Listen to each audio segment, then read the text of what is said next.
Pertanyaannya tuh gampang, ya. Pernahkah Anda merasa malu tidak percaya diri terhadap identitas diri Anda sehingga Anda menyembunyikan identitas tersebut agar tidak diketahui oleh orang lain? Ceritakan pengalaman itu. Berarti yang bukannya sekarang ya. Kalau sekarang Anda masih menyembunyikan identitas dirinya, ya jangan diceritakan nanti bocor. Ya kan? Saya Mas Yusuf, nggak mau ketahuan kalau sudah menikah ya jangan diceritakan di sini ya.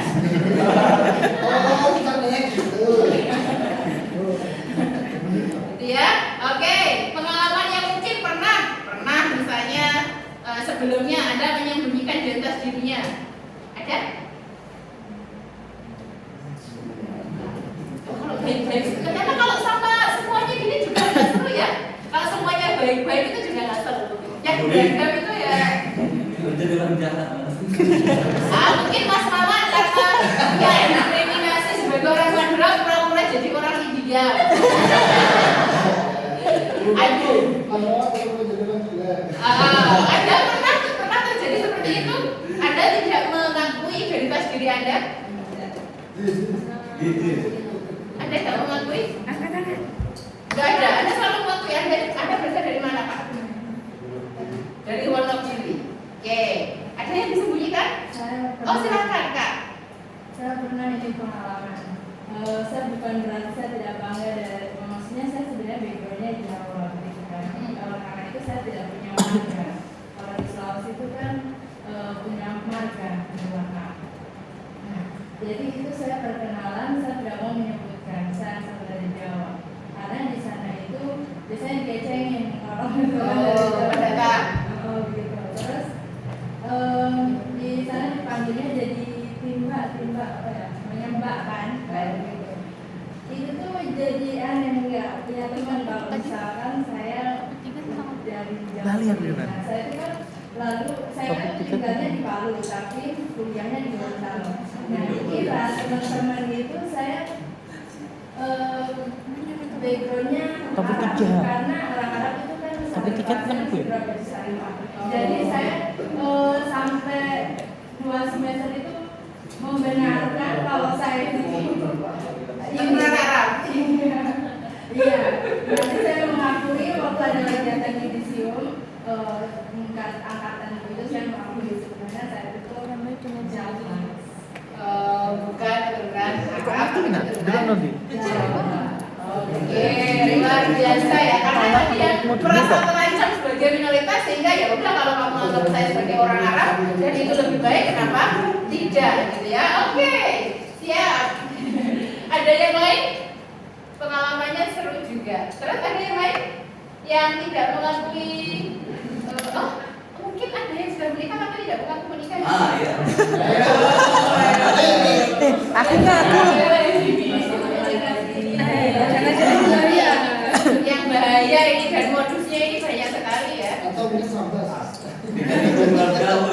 Oke, kalau luar Jawa itu apa namanya, identitas utama itu marga ya, atau keturunan ya. Kalau di Jawa kan nggak terlalu ya, kecuali kalau yang pondok. Kalau pondok itu keturunannya Yai siapa itu penting sekali ya. Ada yang keturunan Yai? Iya, Dem. Ada yang Ning ya? Ning ya? Ning yang Gus di sini? Calon Ning. Ning Sido kalau Gus siapa gitu ya? Ning Sido. Ning itu kan bisa kita, kalau Jawa itu Ning Sido, Ning Yakin, Nek. Kan kita pakainya Ning Sido, tapi kalau Gus ya itu jadi Ning. Oh, lagi ngerti ya Ya. kepanjangannya. Oke, ada yang Ning Ning Sindora. Oke. Ada yang keturunan keraton?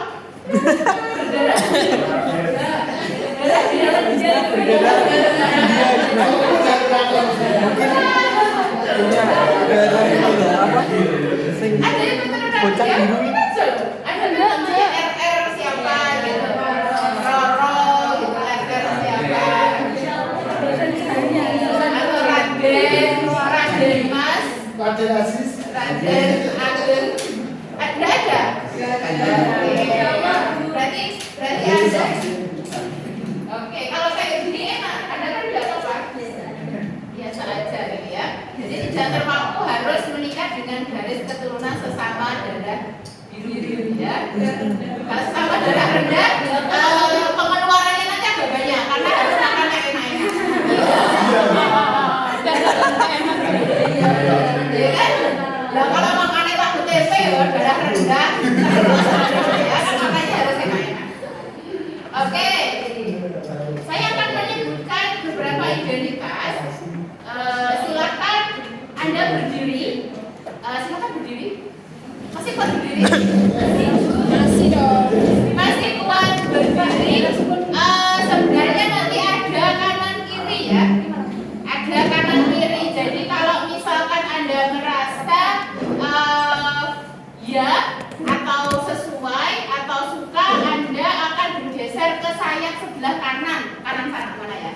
Kanan kalian. Bukan kanan kalian. Kalau misalnya tidak, sorry. Kanan itu sih. Kanan kalian bisa. Kalau iya atau suka, kalian bergerak ke sayap kanan. Kanan ya.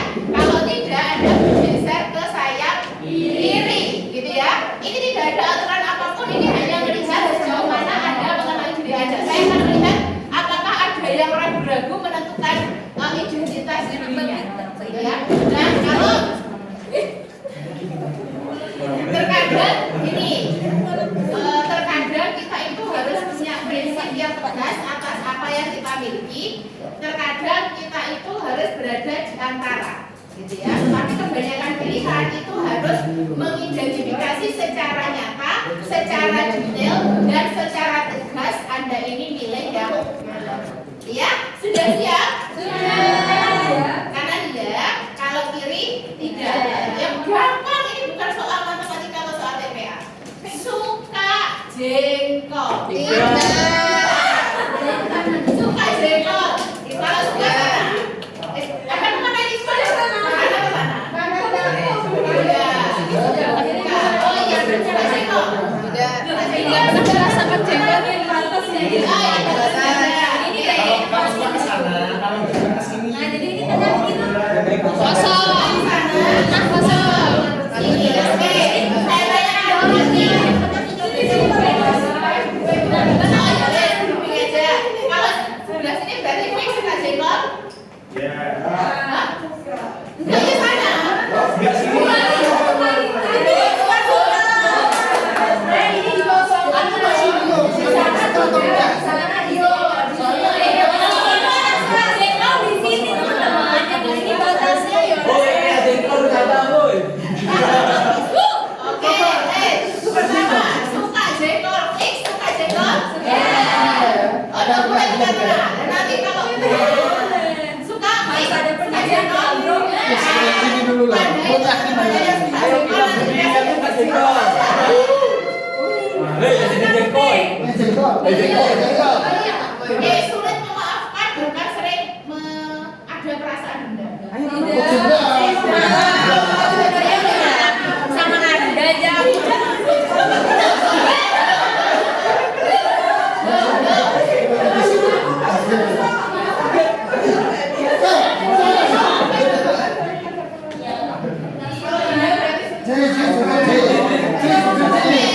Sulit memaafkan bahkan sering ada perasaan dendam.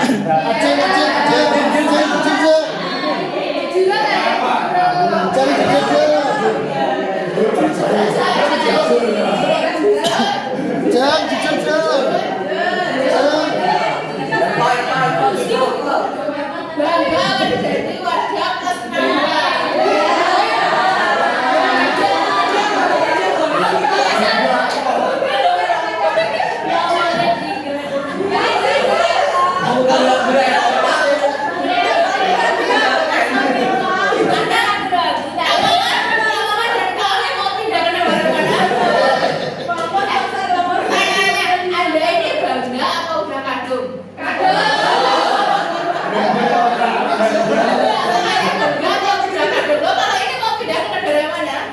Madura, Bang.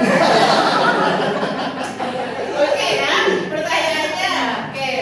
Yang ketiga, yang ke oh sudah. Oke ya. Sudah ternyata hanya 3. Kayaknya di depan ada 4. Oke, ada 3.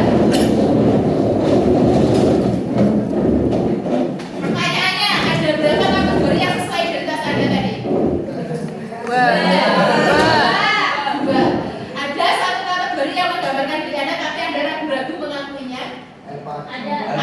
Yang mana? Yang Yang kedua. Yang kedua. Oh, yang kedua. Tergantung situasi soalnya. Oh, tergantung situasi dan tergantung lawannya ya. Iya.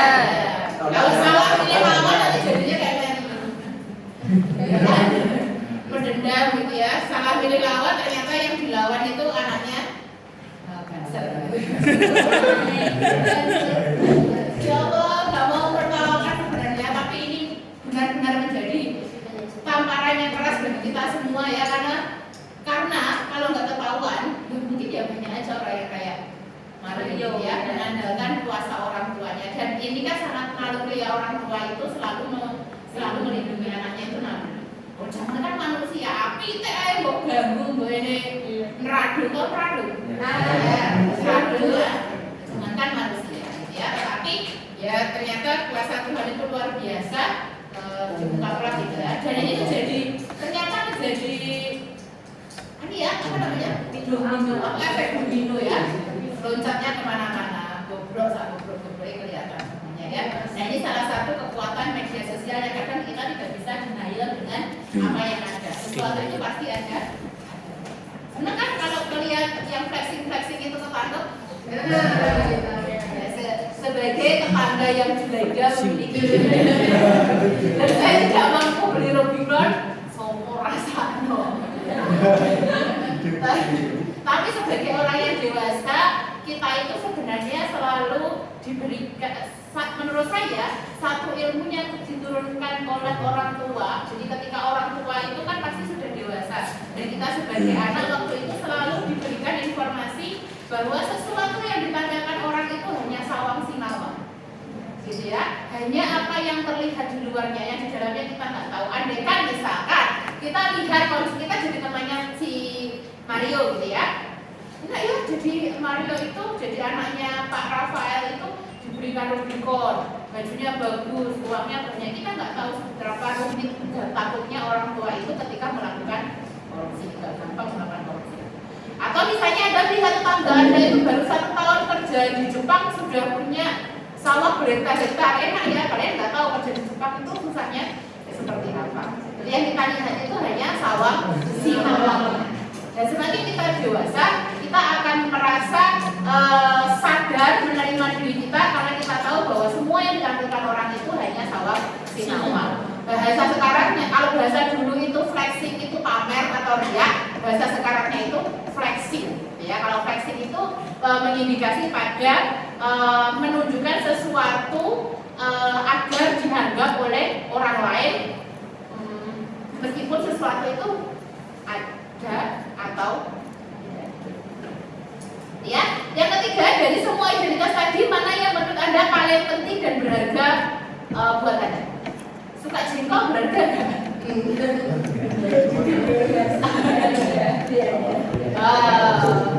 Tapi ya bisa jadi kalau Anda menemukan warung jengkol yang enak, itu akan jadi langganan. Oke, yang kedua tadi berkaitan dengan perasaan mudah memaafkan. Itu identitas yang berharga atau tidak? Berharga. Dan yang ketiga menjadi warga Indonesia. Biasa aja. Anda bangga nggak jadi warga Indonesia? Bangga. Setiap lebaran selalu ditanya kapan. Pertanyaan apa yang paling Anda takuti lebaran ini? Kapan nikah? Sarungnya mana? Oh, sarungnya mana gitu ya? Oh, kapan nikah, kapan kerja? Ada yang punya anak? Ada. Ada yang belum punya anak ya? Oke. Kapan yang paling susah dijawab adalah kapan punya adik? Kapan punya adik? Ya berat ya kalau ditanya. Waduh. Melu mau pengen ya, kapan punya adik ini ya? Satu aja luar biasa. Jadi ya, dan kapan-kapan yang lain. Kapan nikah? Kapan naik jabatan? Kapan? Ya. Pertanyaan kapan itu susah untuk dijawab, tapi ini warga negara Indonesia. Kalau kalian mengikuti Instagramnya salah satu petugas VOA yang ada di Amerika itu, beliau membandingkan antara budaya di Indonesia dan di Amerika. Ya, salah satunya misalkan tetangga itu mau berangkat kerja, kita pasti tanya panjang lebar ya. Tanya, oh berangkat jam berapa, pulang jam berapa, anu gimana gitu ya. Oh itu kok tasnya bagus, beli di mana gitu ya, dan sebagainya. Nah kalau di Amerika tanya kayak gitu ya diteleponkan 911 gitu ya.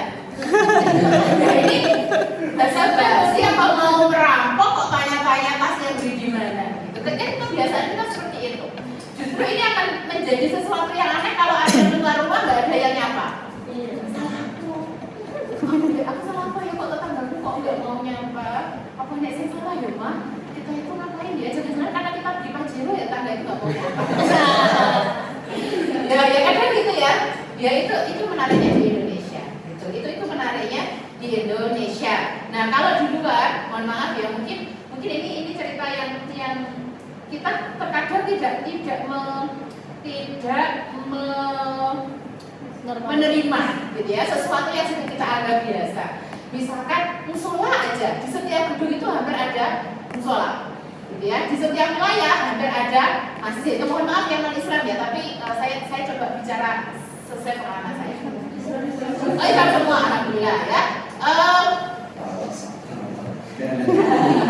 Kita nggak bahas puasa tenang aja, itu keyakinannya masing-masing ya. Anda nggak puasa itu buka bersama juga ada apa-apa.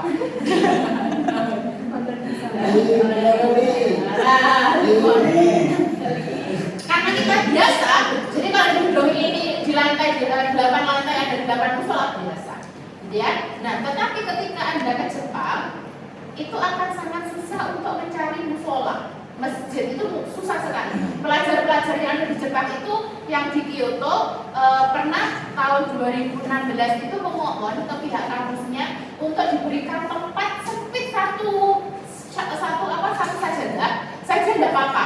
Mau nyelempet dimanapun tidak apa-apa, hanya minta ruangan untuk sholat. Ketika kuliah mereka kan pasti akan melewati zuhur, asar, maghrib. Ya kalau isya kan bisa di dorm.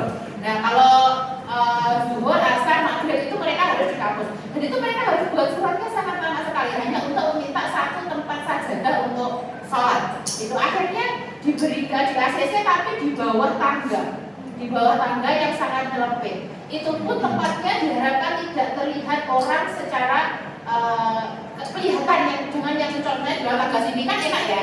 Nah itu enggak, pokoknya yang tangga darurat atau tangga yang sangat nyelempit gitu ya, dan masalah karena itu sudah sebuah kemewahan gitu ya. Satu ketika saya juga pernah ikut conference yang saya merasa bahwa semua orang di dunia tahu sholat itu gimana. Sholat itu pasti tempatnya harus suci, ada tempat yang tidak boleh dilewati orang lain gitu ya. Pokoknya depan kita itu minimal ada pembatas dinding atau tempat. Waktu minta ke panitianya, I want to pray. Gimana cara beribadah? Mereka bingung beneran, bukan bingung buat-buat. Nggak tahu sholat. Kita kan nggak bisa menjelaskan kalau orang Jepang nggak semuanya bisa bahasa Inggris. Kita mau sholat. Gimana sholatnya? Gimana aja? Yang penting ada tempatnya. Tempatnya seperti apa? Harus di kamar kah ya? Jadi kalau hotel di Jepang itu bukan hotel seperti hotel di kita tinggi dan sebagainya. Hotelnya tuh kayak losmen, yang pokoknya redup-redup, remang-remang, pokoknya gitulah ya. Karena kita harus buka kamar, karena kita kalau buka kamar kena tas katanya gitu, karena kita hanya sewa aula. Gak usah, kita mau sholat di belakang Anda. Di sini katanya gitu, di sini, iya di situ aja. Terus kita berikan apa fasilitasnya? Waktu itu panitianya orang Cina. Mereka nggak tahu sholat itu seperti apa. Ya sudah, kita minta satu tempat di sini sholat gantian. Mereka tuh jomblonya kita sholat. Sholat itu kayak gitu. Coba bayangkan, ya di sini masjidnya magro, ngerti magro?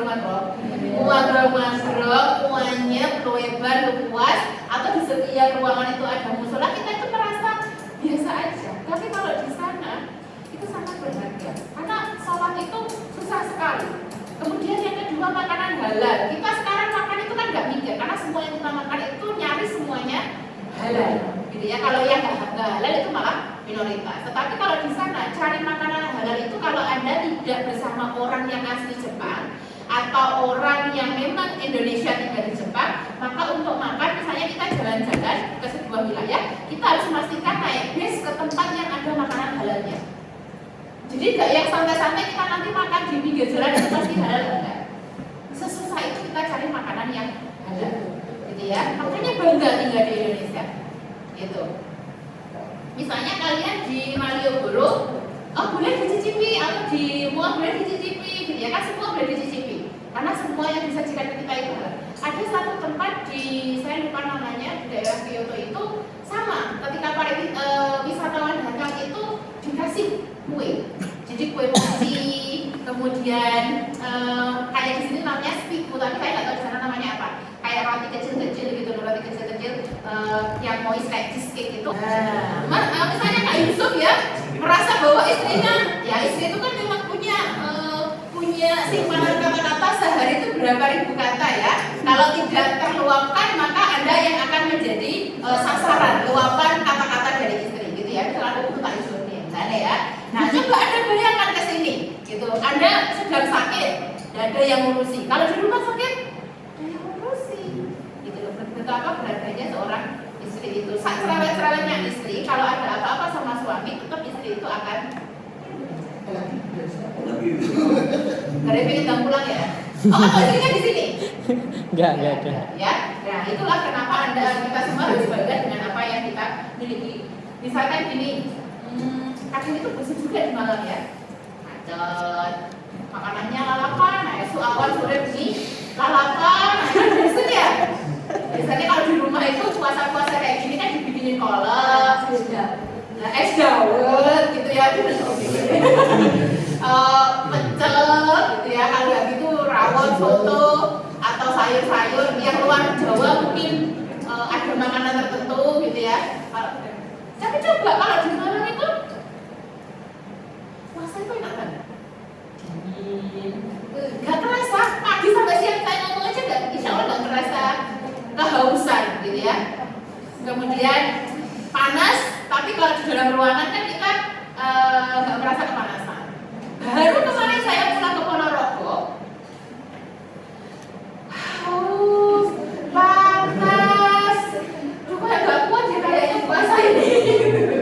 Itu kan ya jadi sesuatu yang nggak nyaman. Padahal kalau di Malang kita merasa bahwa, aduh enak di Ponorogo, makan disiapkan, ada cola, ada makanan yang kita butuhkan, senang. Tapi ternyata enggak. Ternyata di Malang itu lebih enak, meskipun ada kesulitan-kesulitan yang lain. Nah, itu loh, itu perlunya kita bangga dengan apa yang kita miliki. Oke, nah setiap orang punya identitas ya. Ini kita coba lihat videonya, tidak terasa setengah jam lagi. Ini kamu, bukan dia. Kamu yang beda dengan dia atau mereka. Kamu yang punya nama, tanggal lahir, dan orang tua yang beda dengan orang lain. Semua identitas. Kamu baru datang ke kampus, bertemu orang-orang dengan identitas berbeda. Karena kamu penasaran, membandingkan satu sama lain, lalu mengelompokkan tiap orang. Bagaimana kamu akan melakukannya? Kamu lihat tim kecil yang suka barengan kemana-mana. Rupanya mereka teman sejak SMA. Kamu pun jadi mengelompokkan teman-teman baru ini berdasarkan asal sekolah. Tapi ada juga yang gak punya teman sekolah. Mereka kumpul dengan teman sekampung. Kamu lalu melakukan teman berdasarkan kelompok asal daerah atau suku. Lalu ada siswa baru dengan sesuai pilihan fakultas. Kamu mulai berkelompok dengan teman sefakultas dan punya identitas bersama sebagai mahasiswa di fakultas tersebut. Kita lahir dengan identitas seperti suku, agama, warna kulit, dan bertambah lewat pilihan sendiri atau diberikan orang lain hingga kita punya banyak identitas. Soal mana yang paling penting, beda-beda tiap orang. Ada saja yang terlalu bangga dengan identitasnya hingga merasa berhak merendahkan yang lain. Ada juga yang terlalu minder sampai tergoda membela identitasnya secara ekstrim. Beda identitas itu wajar, namun mungkin kita perlu cara pandang yang berbeda soal identitas. Coba lihat baik-baik. Mungkin kita beda dalam satu identitas, tapi sama dalam identitas lain. Bahkan ketika mengelompokkan orang, kita sebenarnya mencari-cari persamaan identitas.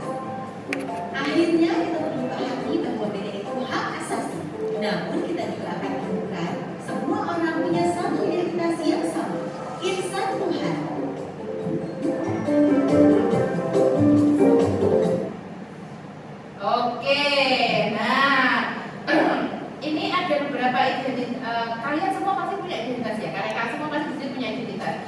identitas itu ada identitas yang dapat diubah, ada identitas yang tidak dapat diubah, ada identitas yang kurang penting, ada identitas yang sangat penting, yang itu bernilai value atau nilai kita yang tidak bisa ditolerir. Ya agama, kepercayaan itu kan tidak bisa ditolerir dengan apapun, gitu ya. Oke, nah.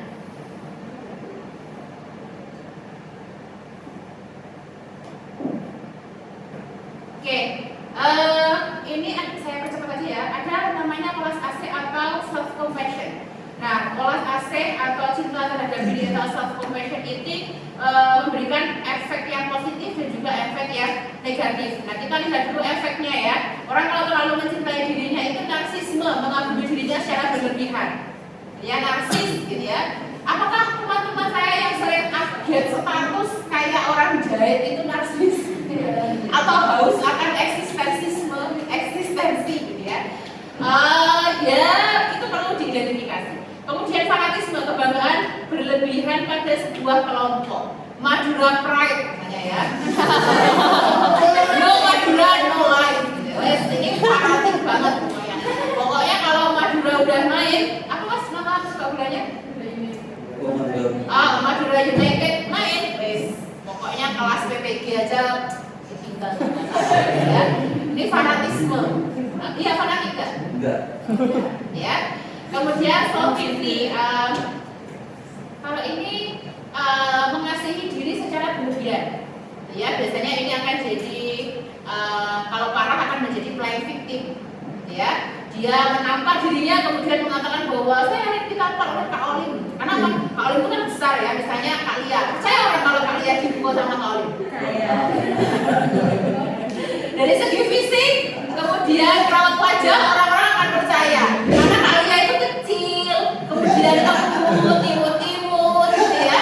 Nah, kalau Kak Olim itu besar, gitu ya. Jadi kalau dipukul sama Kak Olim, wajar, gitu ya. Orang itu akan melakukan playing victim, menempatkan dirinya sebagai korban. Bahwa nggak tahu kalau sebelumnya ini Kak Olim sudah dipukul, tapi karena badannya besar, pukulannya tidak membekas, gitu ya.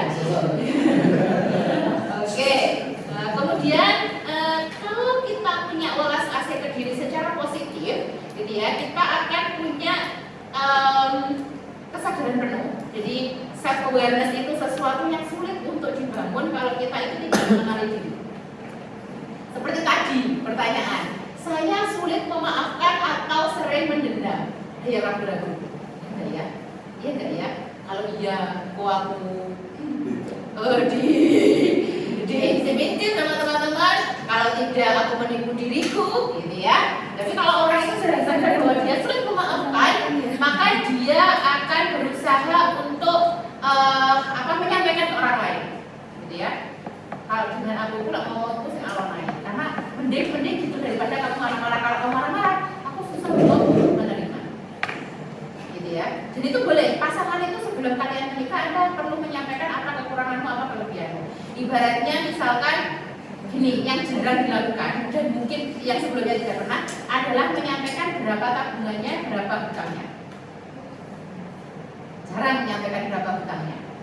Yang dilihat, calonku itu kerjanya di BUMN, gajinya 2 digit, kan? Sudah punya rumah, sudah punya mobil, sudah punya aset dan punya saham. Itu yang disampaikan. Ya namanya promosi kan mesti bagus-bagus ya. Tapi kalau mau sudah pernikahan, kita perlu memastikan hutangnya berapa. Misalnya rumah ternyata masih KPR, gitu ya. Mobil ternyata masih kredit, gitu ya. Kalau saham dan deposito itu masih mungkin. Tapi deposito atau saham itu bisa jadi dia pinjam uang. Ini rahasianya pegawai ya. Dia pinjam uang di koperasi, kemudian uang itu didepositokan. Nah itu mungkin. Tapi artinya harga itu kan balance ya. Dia punya deposito 30, tapi punya utang 30. Ya sama dengan 0. Ya itu harus disampaikan. Ya kalau Anda itu mau menikah, Anda harus punya prinsip sebagai KPK. Hartanya mana? Hutangnya mana? Sisa hartanya berapa? Cicilannya di mana saja? Hartamu ini dari mana saja? Apa warisan? Apa dari usaha? Atau dari tabungan. Sebelum menikah itu boleh ditanya. Kalau dulu yang tahun awal 2010 ke atas itu yang ditanya adalah terkait dengan kesehatan reproduksi. Sampai sekarang itu juga boleh. Jadi sangat fair untuk sama-sama memeriksakan diri ke kesehatan apakah ada masalah reproduksi. Kenapa? Karena jika sudah menikah dan salah satu tidak bisa menerima masalah reproduksi, karena mohon maaf sekali sekarang itu banyak kasus PCOS dan itu biasanya baru teridentifikasi setelah menikah karena baru periksa, atau kondisi sperma yang tidak bagus dari laki-laki dan itu juga baru diketahui ketika sudah menikah. Andaikan itu diketahui sebelum menikah, ini akan menjadi sebuah kesepakatan untuk bisa menerima atau tidak.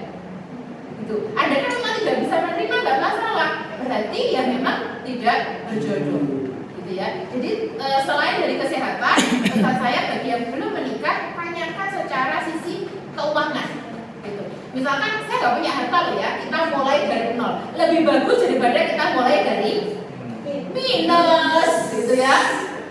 Nol aja berat apalagi minus. Nah, makanya sangat fair untuk tanya. Misalnya Mas Jafar, saya hanya punya ijazah, gitu ya. Ijazah payung di apa namanya? Digadekan, gitu ya.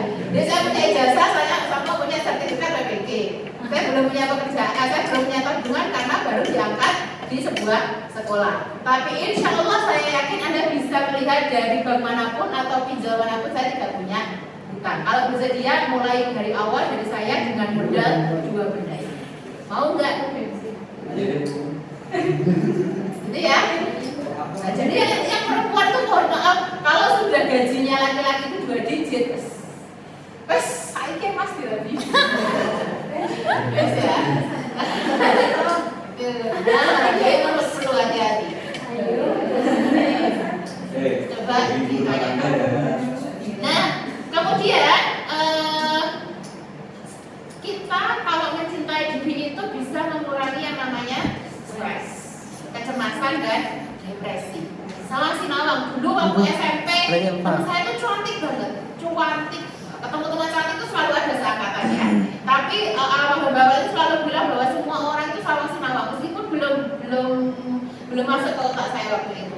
Secara sawang sinawang itu secara definisi filosofi seperti apa saya nggak paham karena teman bapak itu hanya sampai SMP setelah itu dia meninggal. Tapi ilmu dari kecil itu selalu memang. Saya SMP punya teman cantik banget jadi sahabat saya. Pernah saya berpikir bahwa jadi orang cantik itu punya banyak privilege, gitu ya. Ketika di kelas kelihatan sama gurunya, nah, karena cantik. Kemudian teman laki-laki itu kalau dia kesusahan cukup nolongnya karena dia cantik. Tapi satu sisi saya punya sisi yang lain, dia itu tidak mensyukuri kecantikannya. Kenapa kamu itu cantik, saya aja pengen cantik kayak kamu, gitu ya. Kalau saya cantik itu privilege-nya banyak. Nah, semua orang suka sama saya, termasuk orang yang gak saya sukai. Jadi ada laki-laki itu mohon maaf yang mungkin ya troublemaker gitu ya. Ya gitulah pokoknya yang tidak disukai itu juga suka sama dia. Ya dia kan gak suka kalau dikejar-kejar sama orang yang tidak dia sukai. Nah, ternyata gak ada juga yang jadi orang cantik gak sih guys. Nah, kalau kita melihat dari sisi yang lain, maka kita akan mencintai diri kita. Ya, apa kalau biasanya yang saya lakukan itu setiap orang tuh punya plus minus. Dan ini susah kalau kita tidak mempelajari ilmunya. Sebelum tidur itu kita akan merefleksikan diri. Kemerungsung seharian, ketemu mahasiswa misalnya menyulut emosi, marah, ya. Ketemu teman kerja ada press, marah. Ketemu atasan dimarahi kita marah tapi nggak berani, gitu ya. Semua didengar. Sampai rumah mau tidur, gebak, mikir. Saya itu kurangnya apa? Saya itu kenapa? Gitu ya. Saya itu gagal, saya berhasil ini. Jadi kita akan selalu pertimbangkan. Dunia itu kan nggak selalu sesuai yang kita harapkan. Oke, saya gagal tes PMS, tapi saya berhasil sekarang PPG misalnya. Nggak masalah, itu juga rezeki. Atau saya gagal PPG, tapi saya dinikahi oleh orang yang soleh. Itu juga rezeki. Itu juga rezeki. Jadi cara kita mencintai, karena setiap orang itu saya yakin insya Allah selalu diberikan keberkahan yang berbeda-beda. Tapi kalau kita melihat yang temanku sudah BPG, temanku sudah diangkat PNS,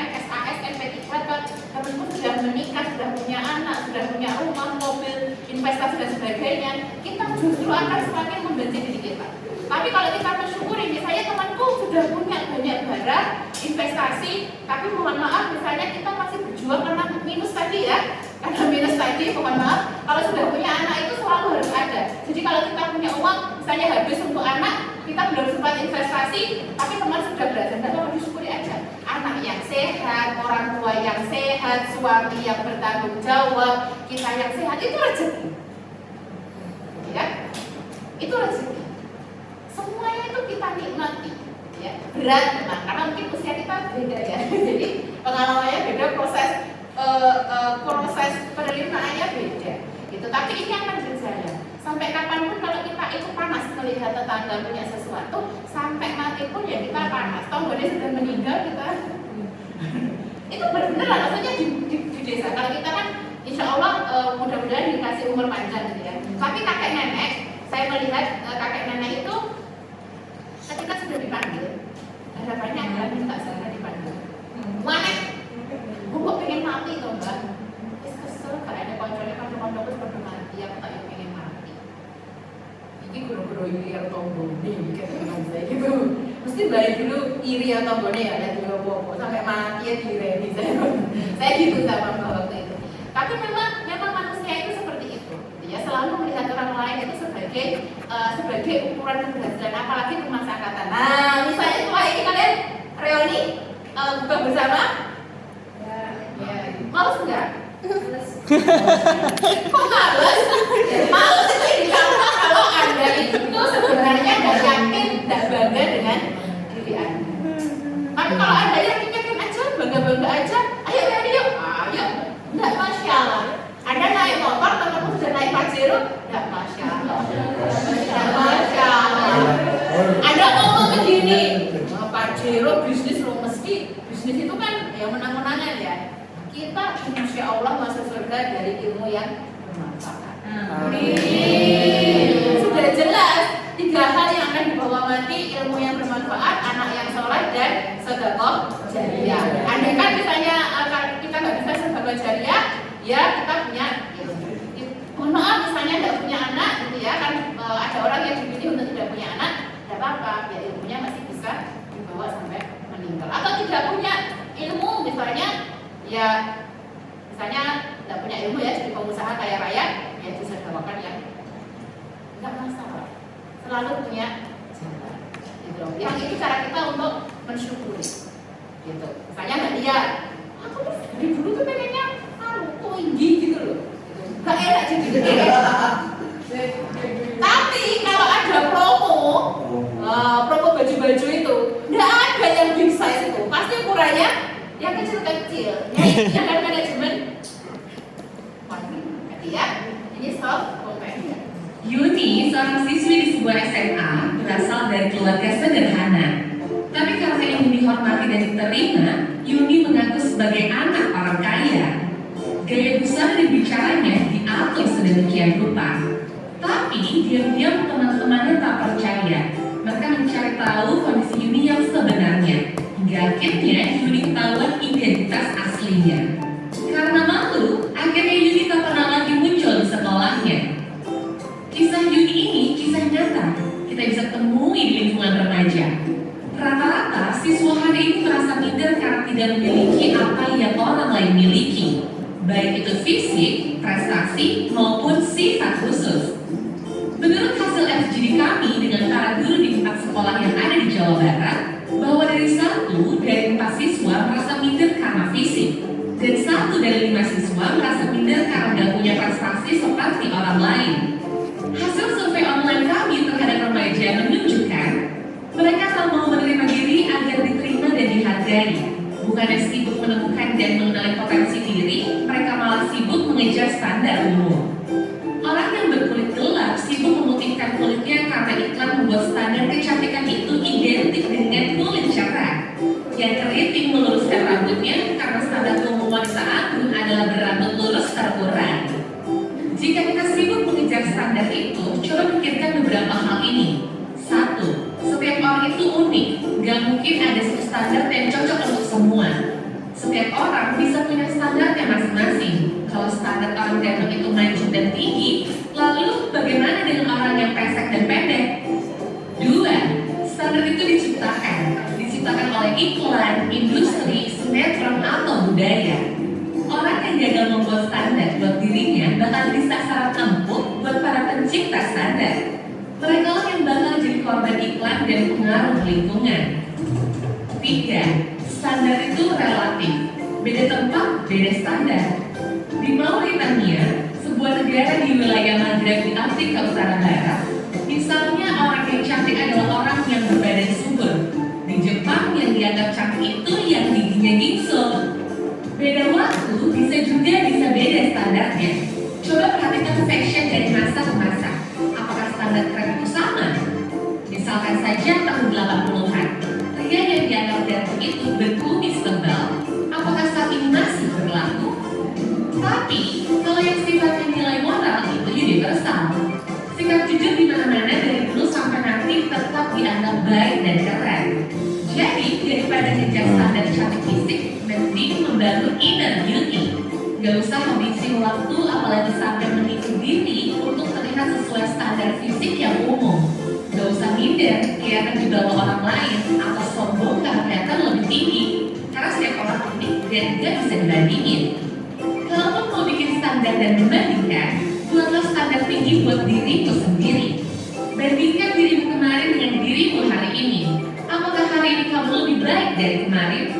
Terus dorong dirimu sampai memenuhi standar best version of yourself. Ingat, kamu dilahirkan original. Kenapa harus mati sebagai kopian orang lain? Dengan kehidupan Anda udah gak jadi orang yang original itu? Susah. Jadi ya, susah. Jadi tadi ada identitas yang memang bisa diubah, ada identitas yang tidak bisa diubah, ada identitas yang kurang penting, ada identitas yang sangat penting. Jadi kalau misalkan memang Anda ini harus memiliki identitas Yuni, seorang siswi. Oke ya. Nah ini the golden of flow. Jadi ada satu rumus yang sama dan ditemukan pada semua agama dan budaya. Jadi kebetulan kalau kita ini satu agama, gitu ya, kita meyakini bahwa mencintai orang lain sama dengan mencintai diri sendiri, gitu ya. Hindu, Buddha,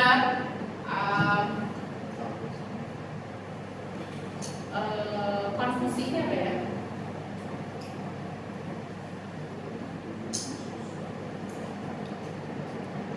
Konghucu, kemudian Taoism, Kristiani, Unitarianism, Native Spiritual, Zoro, kemudian Jainism, Judaism, Islam, Barat, Hindu. Jadi yang kita tahu mungkin di Indonesia itu mengakui 5 agama, tetapi sebenarnya di dunia itu ada ribuan agama. Ya, ada ribuan agama yang ada di dunia ini. Meskipun yang kita ketahui di Indonesia itu hanya ada 5 agama, ya, dan semuanya sepakat bahwa mencintai orang lain itu sama dengan mencintai diri sendiri. Oke, tugas Anda adalah mengucapkan terima kasih dan penghargaan terhadap diri masing-masing. Yang kedua, telepon dan ucapkan terima kasih pada penghargaan orang terdekat, orang yang kita sayangi, orang tua, anak, teman kerja, sahabat baik, atau siapapun yang Anda anggap berjasa pada kesuksesan Anda. Silakan berdua-dua. Ini satu temannya berdua-dua kan ya? Semua dianggap teman di sini. Coba ingat-ingat kebaikan apa dari orang itu yang di hadapan Anda. Kemudian ucapkan terima kasih setulus-tulusnya dari kebaikan yang sudah mereka berikan kepada Anda sampai saat ini. Gitu. Silakan. Ya, waktunya 5 menit. Silakan berkomunikasi berdua-dua, sampaikan terima kasih kepada teman yang ada di samping Anda. Kalau merasa temannya tidak berikan kebaikan, berarti boleh dia. Boleh.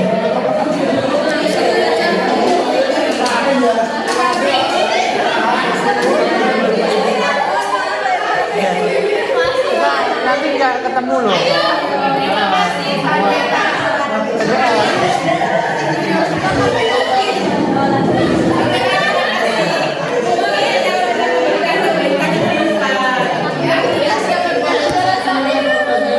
Mungkin yang berikan kebaikan itu lupa, jadi sampaikan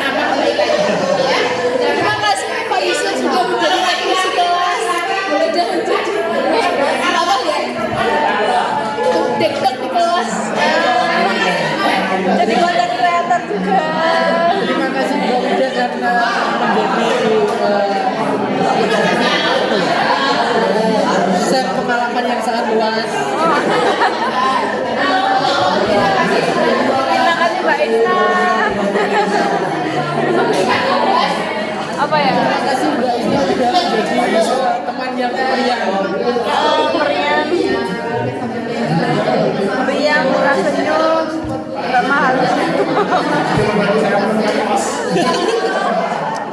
Yang membantu malah keluar. Oke, boleh berpindah tempat kalau Anda merasa orang di luar bapak Anda yang memberikan kepada Anda. Boleh silakan. Pak Yusuf, terima kasih. Terima kasih.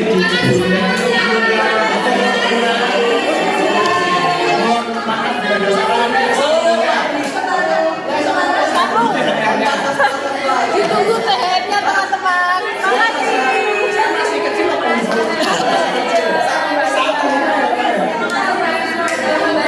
Hai Suleja, selalu mengingatkan saya pulang.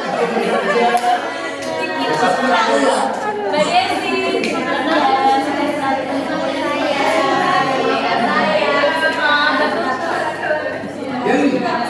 Makasih ya bubur dibayarkan.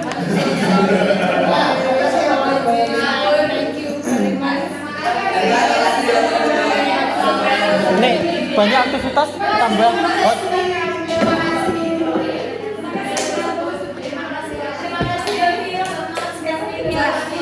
Ya, proses terima kasihnya. Dan Nanti aja Bu Nana. Nanti saja Bu. Oke, Anda juga bisa memberikan terima kasih ke diri Anda karena sudah sampai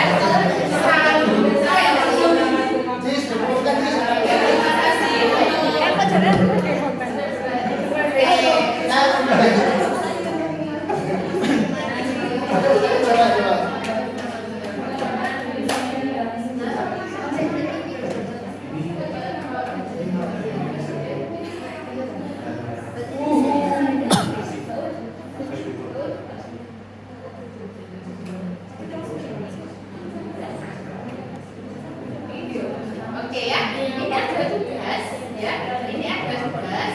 Silakan difoto boleh ya. Buatlah galeri diri dalam bentuk biodata atau CV yang menampilkan identitas Anda sebanyak mungkin dari identitas suku, agama, hobi, sekolah, klub sepak bola favorit dan sebagainya. Makin banyak identitas makin bagus. Galeri ini bisa mengangkat 100 fakta tentang Anda misalnya, dan Anda bisa mempostingnya di media sosial dan mengundang teman-teman untuk mengunjungi galeri tersebut. Jadi ibaratnya berbasis media ya, Anda bisa menggunakan media apapun. Misalkan Anda mau pakai LinkedIn ya, LinkedIn itu ya, LinkedIn boleh, LinkedIn boleh. Kemudian kalau misalnya mau dibuat di FYP, di TikTok itu boleh ya, siapa tahu dan jadi apa namanya, jadi FYP. Kemudian boleh menggunakan media sosial Instagram, itu boleh apa saja. Yang ini menunjukkan Anda itu seperti apa, gitu ya. Oke. Oh, sudah selesai. Oke ya, Mas sekolah sudah selesai di jam 11 kurang 2 menit, gitu ya.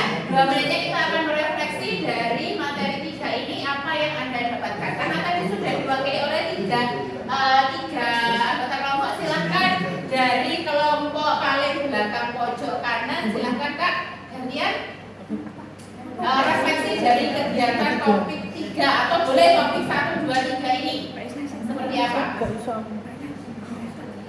Awas semuanya wes masing-masing memberikan refleksinya. Gak usah panjang-panjang. Nanti kalau panjang sampai maghrib ya. Silakan.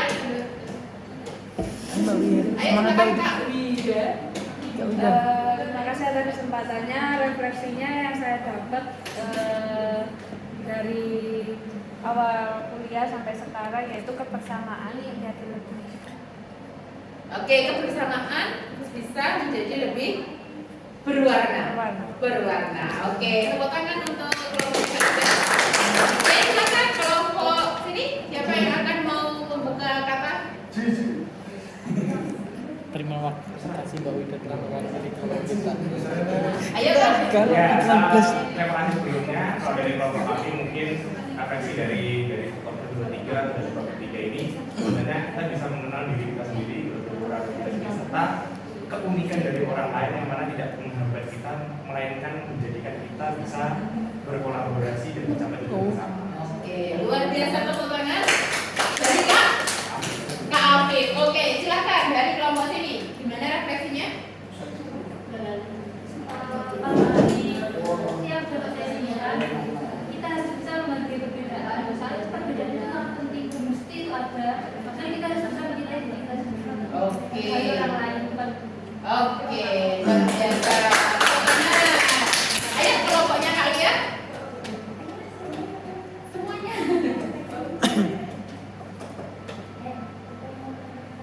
Ayo, siapa? Kalau dilihat-lihat, ini sebenarnya tidak beragam ya, karena semuanya lulusan UTM pendidikan. Ini tidak. Hanya satu yang enggak. Oke, silakan. Ini korban. Saya mungkin mewakili dari teman-teman kelompok kami. Mungkin kalau dari teman-teman, biasanya memang keberagaman dan perbedaan itu akan selalu ada dimanapun kita berada. Terutama nanti kita kan belum ada yang menikah dan ada yang mau menikah. Oke. Jadi mungkin ini juga itu nanti buat Mbak Ing ya, untuk menuju ke jenjang pernikahan. Bahwasanya memang dari dua orang saja pasti kita akan menemukan ribuan perbedaan. Dan bagaimana cara kita untuk memahami diri dan memahami orang lain agar perbedaan tersebut tidak menjadi dua. Oke, luar biasa. Silakan kelompok ini. Intinya saya dan kelompok mendapatkan dari kegiatan ini bahwa jika kita bisa menghargai perbedaan, maka kita akan hidup lebih damai dan kita akan membutuhkan kebersamaan. Oke, luar biasa sekali. Terakhir, ayo kelompok terakhir Pak Muda. Ya, saya akan merefleksikan pakai sudah saya sampaikan tadi pertama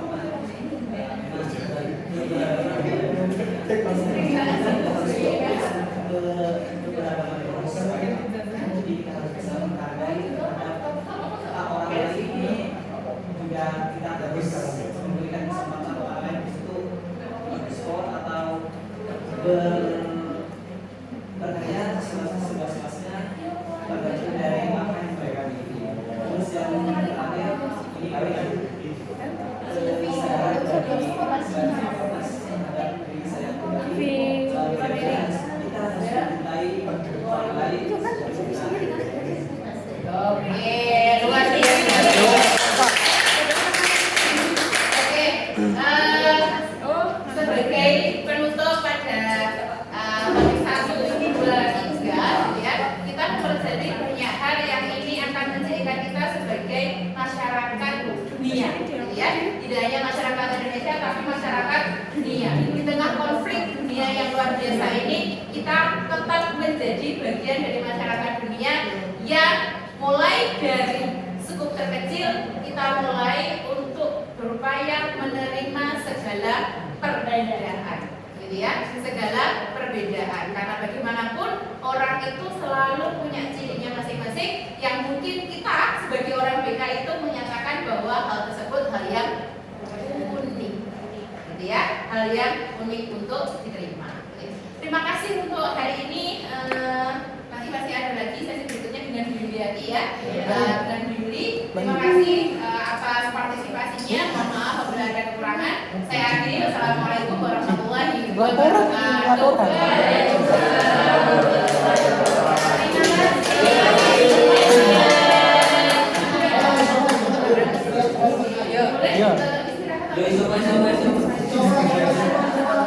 Ya.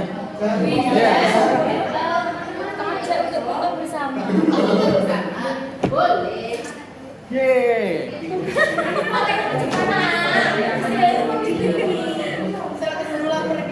Di luar IC.